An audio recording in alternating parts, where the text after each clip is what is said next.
कलाहांडी जिला ग्रामरक्षी संघ तरफ आज मोटेर धान मंडी निकटरे 1800 टंका दरमा को नहीं बैठक समस्त सरकारी संस्था मानकरे दरमा वृद्धि हैला आउ आम बेलकु सरकार टाळटुळ नीति अवलंबन करुछंती बोली ग्रामरक्षी संघ एक बैठक रखिथिले। आमे 1800 दरमारे आजिका महंगा जुगरे परिवार प्रतिपोषण करिबा संभव होई पारु नाही। एभली अभियोग नै आज कलाहांडी जिला ग्रामरक्षी संघ एकत्रित हेई सरकार को दाबी पत्र प्रदान करिवे। जदि आम कथा विचार न करंती ताहा हेले आमे आगामी दिन में राजरास्ता को ओह्लाइबु बोली कहिसंती। आजिर बैठक रे कलमपुर थाना रे कार्यरत ग्रामरक्षी दुर्गाचरण पान, मकरंद बाग, जयपाटना थानारू बसंत बाग, चतुर्नाग, पोक्सरा थानारू भोलानाथ भरतिया, खिरलाल बाग, आमपाणी थानारू दुर्योधन छत्रिया, भुवन नायक, गोलामुंडा थानारू मकरंद पान,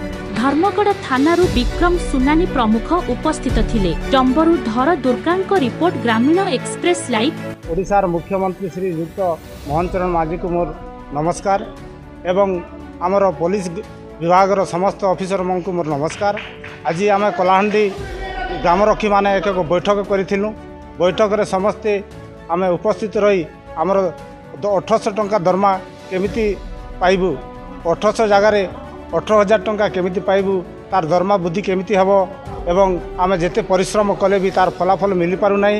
एणु पई आम समस्त को मीडिया भाई साहाय्य मानक मोर नमस्कार एवं तांको माध्यम रे सरकार पाखरे केमिति आमर दाबी प्रस्तावटा को जाइकी आमर परिवार पोषण करि पारिबू सेति पई मु अनुरोध करि कहूची। एवं प्रत्येक क्षेत्र रे ड्यूटी कला बेले मर्डर केस रे, चोरी केस रे, डकायत रे, उड़ी केस रे समस्त केस रे आम उपस्थित रही कार्यकलाप करूँ। किंतु कौनसी इलेक्शन रे मध्य आमको कौनसी फलाफल मिलूना। एणुपाई आमर जो प्रत्येक डिस्ट्रिक्ट रे प्रेसिडेंट माने रही से प्रेसिडेंट माने दलागिरी करी करी तांकर भरण पोषण करी आम दाबी पूरण सरकार पाखे पहुँची पारिबा नाही। सेतिपई आमे बहुत मन दुख। एणु एमानंकु केमिति आमे पदवी हटाइबू एवं आमर कथा सीधा सलख मुख्यमंत्री पाखे पहुँचब, आम कथा बुझे से मु समस्त को मोर अनुरोध करी कहूँ मीडिया भाई मानक। मेन उद्देश्य है आमर दरमा सरकार जदि आमर दरमा बढ़ाइबे आम सरकार पाखे जी आम आंदोलन करवाटा कि क्या करवार आमर किसी उद्देश्य नहीं ना। मेन उद्देश्य है आज आम कलाहांडी सब ग्रामरक्षी भाई माने एकत्रित होकर आमर दरमा केन्ता कर बढ़वा। बर्तमान आम 1800 टंका दरमारे आमर परिवार पोषण करुचु, किंतु सरकार के आम केन्ता करे आमर दरमा 18,000 टंका हवा आम से उद्देश्य नहीं करे आज आम सब कलाहांडी ग्रामरक्षी भाई माने गोटे आम गुरुत्व बैठक रखीचु।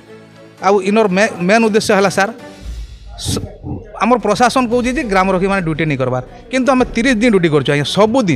सबुदिन रथ यात्रा, परीक्षा ड्यूटी, जानी यात्रा, केन पाखे जदि गोटे मर्डर हो गला से ड्यूटी भी करूँ, केन गोटे एक्सीडेंट हो गला से ड्यूटी भी करूँ। आज्ञा सब प्रत्येक क्षेत्र में दिन दिन बेले पाद पाद के आम ड्यूटी अच्छे आज्ञा, किंतु सरकार आमर दुख नहीं बुझबार। आम सरकार के एतकी अनुरोध करुँ, सरकार के आम एतकी अपील करुँ कि आम ग्रामरक्षी मानकर दुख बुझिकी 1800 टंकारु 18,000 टंका जदि दरमा करेंगे ताहले आम सरकार पाखे आम बेसी कृतज्ञता लाभ करूँ।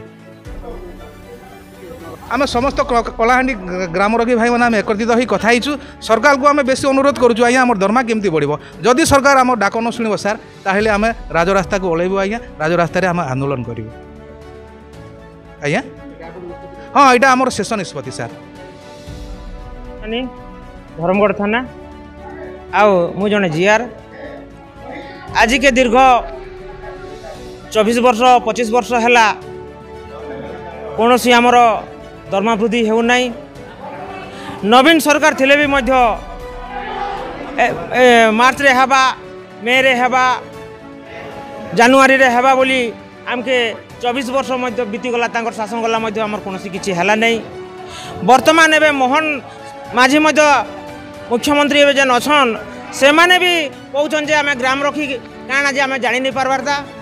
एणु करी होचे आमर जदी दरमा जदि वृद्धि नहीं हवा आमर परिवार के केन्ता करी चलामु, आमर पिला छुआ के पाठ केन्ता करी पढ़ामु।